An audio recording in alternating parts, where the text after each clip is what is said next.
This machine is dubbed the strongest hydraulic press on the planet. It can crush an entire car in 25 seconds. We also have a spring that bounces back no matter how much pressure it takes. So what will happen when these two go head to head? Take a look at this machine right here. The steel plate on its top alone weighs 10 tons. The hydraulic cylinder at its base can produce 300 tons of pressure during operation. Let's jump straight into the experiment. This is an H-beam steel bar widely used on construction job sites. All you have to do is drop it inside. Hardly anything will be left of it afterward. What happens if we use much bigger objects instead? The hydraulic press operator only has to hit a button on the remote. This sedan gets lowered straight into the hydraulic press. It turns into a flattened mess the very next second. The operator of the hydraulic press says, "There has not been a single item this press cannot crush so far. Even large metal barrels, after sitting inside for 25 seconds, get squished down into a solid lump." But the show crew brought a worthy opponent for it today. The spring specialist has massive confidence in their product. All the springs fitted at the top of the Sky Tree Tower come from their factory. Just how tough is this spring exactly? A regular tractor can easily crush standard springs, yet it cannot put any real force on this special spring. No matter how hard it crushes down, the spring always bounces back to its original shape, not even a 1 mm shift in measurements. The spring team came fully prepared for this challenge. They built a dedicated production line just for this test. They hand-picked a steel bar with a 10 cm diameter. They first heat the steel bar up to 900 degrees Celsius. Then machinery rolls it into the proper spring shape. They cut off all protruding edges to keep the spring balanced. Here comes the most vital step of the whole process. They place the unfinished spring back into a 900-degree furnace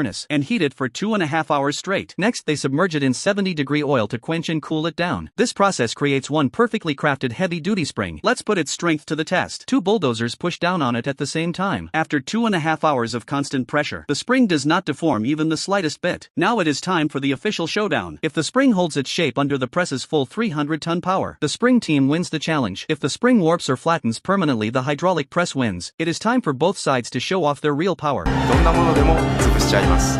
絶対戻りますよ。 The hydraulic press operator is genuinely stunned when he sees the giant spring. Still, his hydraulic press is no small piece of equipment either. The official challenge gets underway. The spring starts out standing around 98.5 centimeters tall. Workers hoist the giant spring into the hydraulic press. The operator controls the machine. The press plate makes contact with the spring moments later. 300 tons of force cram the spring into a tight compressed bundle. The hydraulic press operator cranks the machine's power up even higher. The machine lets out a loud roaring noise. White smoke billows off the hydraulic rod from extreme overload. Once the hydraulic rod lifts back up, the spring shows zero obvious permanent deformation. The spring specialist watching the whole scene can only wish there was a tiny error in the spring's precision measurements. Once the full test finishes, the spring still measures exactly 98.5 centimeters tall. Let's congratulate the spring for taking the final win.